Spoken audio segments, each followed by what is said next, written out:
السلام علیکم۔ مرزا داغ دہلوی کی شاعری ایک دفعہ پھر سے آپ کو خوش آمدید کہا جاتا ہے۔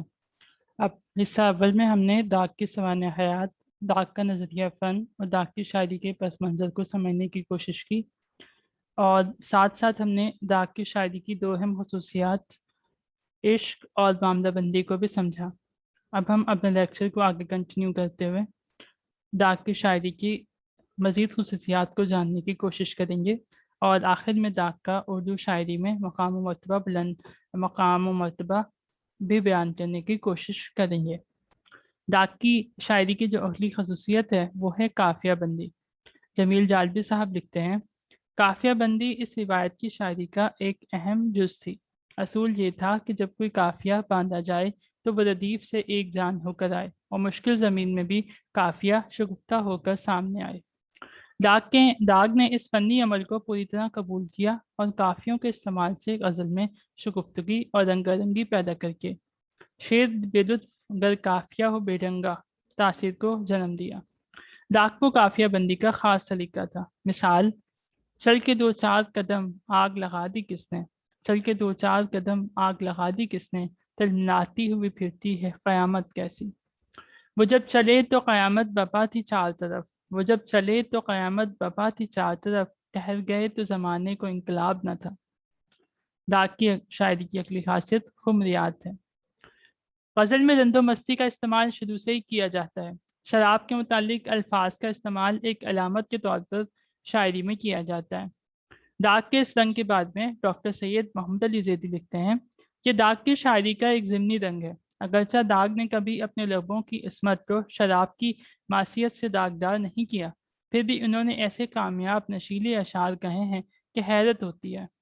داغ نے بادو و ساگر کے پردے میں مشاہدہ حق کی گفتگو نہیں کی ہے، بلکہ اس کو شگل میں مینا تک ہی محدود رکھا ہے اور اسی میں لطیف و دلکشی پیدا کی ہے۔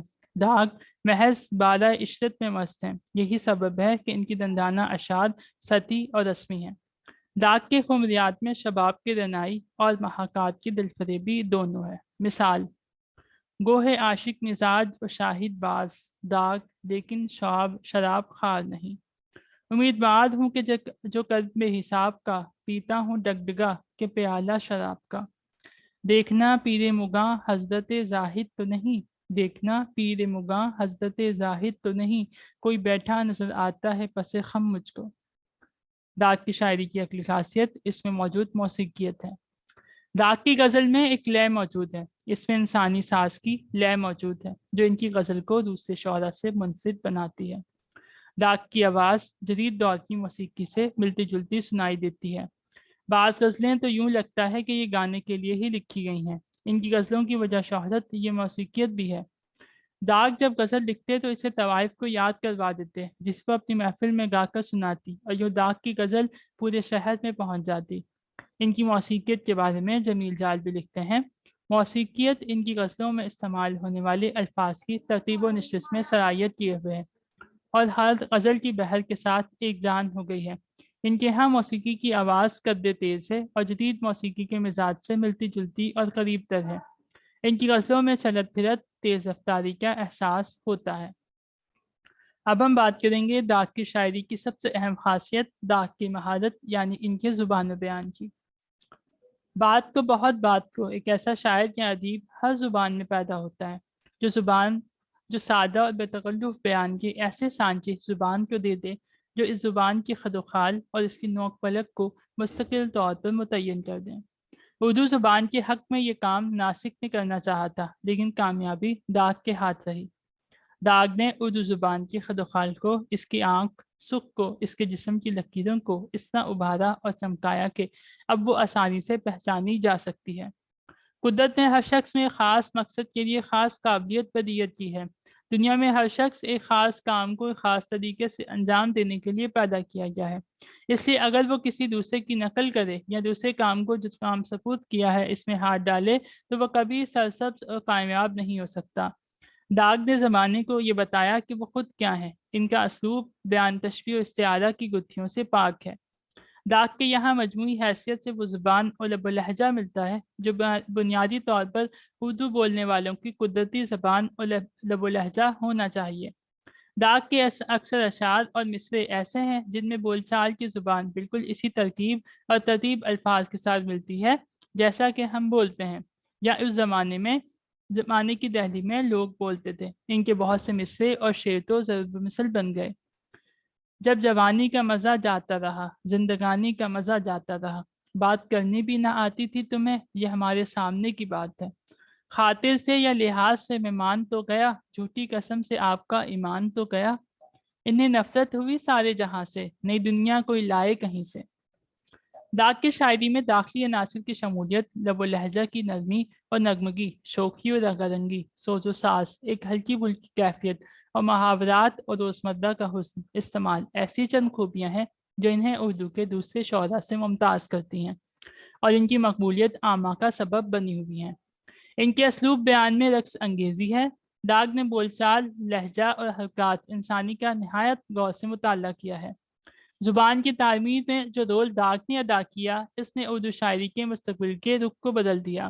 استاذہ متقدمین میں کا درجہ یقیناً داغ سے بڑا ہے، مگر زبان کو قدامت پرستی سے آزاد کر کے اس کو نیا نکھار داغ نے ادا کیا ہے۔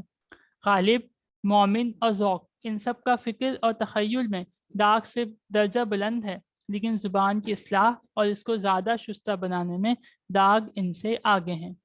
آپ کا تمام کلام ثقیل و مانوس الفاظ سے پاک، عیب تاکید اور حشو و زوائد سے معدہ، فصیح، روزمرہ اور برجستہ محاورات سے معمور ہے، اور یہ خاص طرز ہے جس میں داغ کا کوئی ہمسر ہے نہ حریف۔ داغ کی زبان پر مہارت کے بارے میں بابائے اردو مولوی عبدالحق فرماتے ہیں، داغ زبان کی بادشاہ ہیں اور زبان پر جو قدرت انہیں حاصل تھی وہ کسی اور کو نصیب نہ ہو سکی۔ علاوہ فصاحت اور سادگی ان کے کلام میں شوخی، ظرافت اور خاص بانگ پن پایا جاتا ہے۔ ان کا کلام اردو زبان کے محاوروں اور روزمرہ بول چال کا خزانہ ہے۔ محاورے دوسروں نے بھی استعمال کیے ہیں، لیکن داغ کی طرح بے ساختہ پن کہیں نہیں پایا جاتا۔ آخر میں جمیل جالب صاحب کی رائے پیش کی جاتی ہے، داغ زبان کے شاعر کہے جاتے ہیں اور وہ زبان کو اس طرح نفاست کے ساتھ کمال کو پہنچاتے ہیں جس طرح مہذب خاندانی طوائف، لباس اور سنگھار کے فیشن کو۔ اس میں بناوٹ کا پہلو بھی ہے، لیکن یہ بناوٹ پشتوں سے برتنے فطرت ثانیہ بن گئی ہے۔ شاہ نصیر نے زبان کو صاف کرنے اور بامحاورہ بنانے کی شعوری کوشش کی۔ ان کے شاگرد ذوق اس میں کمال حاصل کرتے ہیں، مگر یہاں بھی کمال میں شعور نمایاں ہے۔ ذوق کے شاگرد داغ کے ہاں زبان فطرت بن گئی ہے، اور اسی لیے وہ خاص اردو کے بہترین شاعر کہے جا سکتے ہیں۔ اردو شاعری میں داغ کا مقام و مرتبہ کیا ہے؟ داغ کی غزل انحطاط کی ترجمان ہے، اور اس میں زور اور جان اس لیے ہے کہ وہ اس ترجمانی میں پورے طور پر خلوص اور سچے ہیں۔ داغ سچے اور فطری شاعر تھے۔ ان کے اور ان کے معاصرین کے کلام کے تقابلی مطالعے سے یہ واضح ہو جاتا ہے کہ وہ اپنے ہم عصروں میں ممتاز اور صاحب طرز غزل گو شاعر اور استاد تھے۔ ان کے انفرادی رنگ کی جڑیں ان کی شخصیت اور زندگی میں بہت گہری پیوست تھیں۔ ان کی شاعری کی طرح ان کی استادی بھی مسلم ہے، اور تغزل اور غزل کے مزاج کو ان کے مذاق سے بہت ہم آہنگی تھی۔ انہوں نے غزل کے بعض اجزاء کو اس طرح اسلوب بیان سے لذت آشنا کر دیا کہ ان سے قبل کوئی شاعر یہ بات پیدا نہ کر سکا تھا۔ اس میں ادبیت، اصلیت، واقعیت، داخلیت اور نشریت سب کچھ شامل ہے۔ غزل کا یہ انداز اتنا مقبول اور خاص عام ہوا کہ ساری دنیا داغ کی طرف سمٹ آئی، اور داغ کی شاعری ان کی توجہ کا مرکز بن گئی۔ اردو شاعری کی پوری تاریخ میں داغ اکیلے پلے بوائے ہیں جن کی خوش دلی اور خوش باشی نے ہماری شاعری کو ایک نئے موڈ سے آشنا کیا۔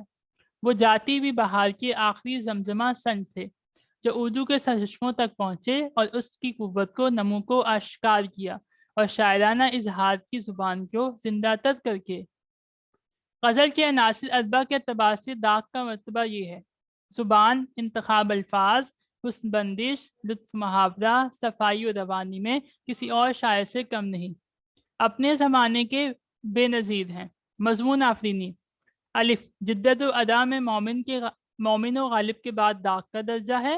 رفت، فکر و لطافت، تخیل میں مومن و غالب اور میر مینائی کے بعد داغ کا نمبر ہے۔ جذبات و معاملات: متفلانہ میں داغ اپنے قدمہ سے بہتر نہیں ہے، اپنے معاصرین میں امیر کے بعد اور جلال سے پہلے ہیں۔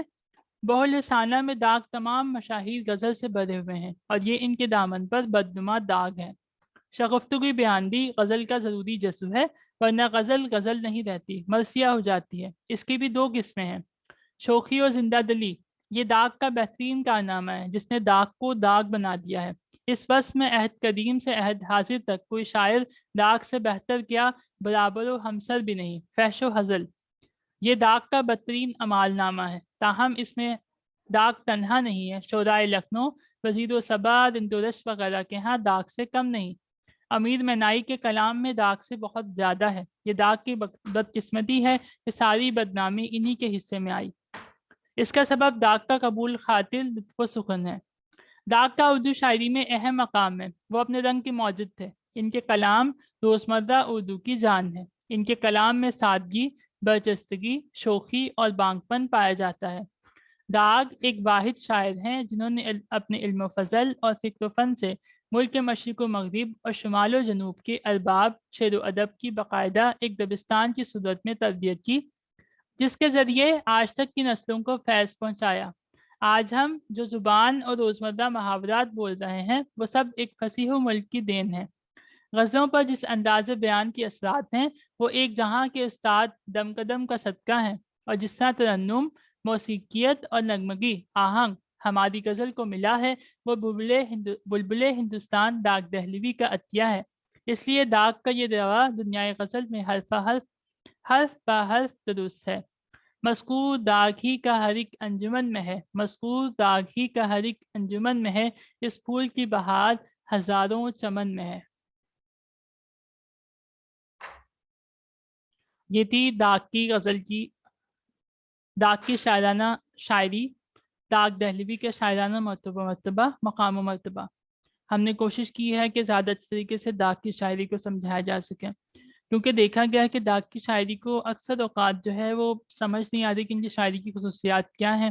ہر کوئی اپنے الگ طریقے سے بیان کرتا ہے، صرف زبان پر توجہ دیتا ہے، لیکن ایسا نہیں ہے کہ داغ کی شاعری صرف زبان پر منحصر ہے۔ ہم نے دیکھا کہ اس میں اور بھی بہت کچھ موجود ہے۔ آج کا لیکچر یہیں پر ختم ہوتا ہے۔ امید کرتا ہوں کہ میرا تجزیہ آپ کی مطالعے میں اضافے کا باعث بنے گا۔ شکریہ اور اللہ حافظ۔ Hazeem online Urdu academy کوٹی سندھ پاکستان کا چینل سبسکرائب کرنا نہ بھولیں۔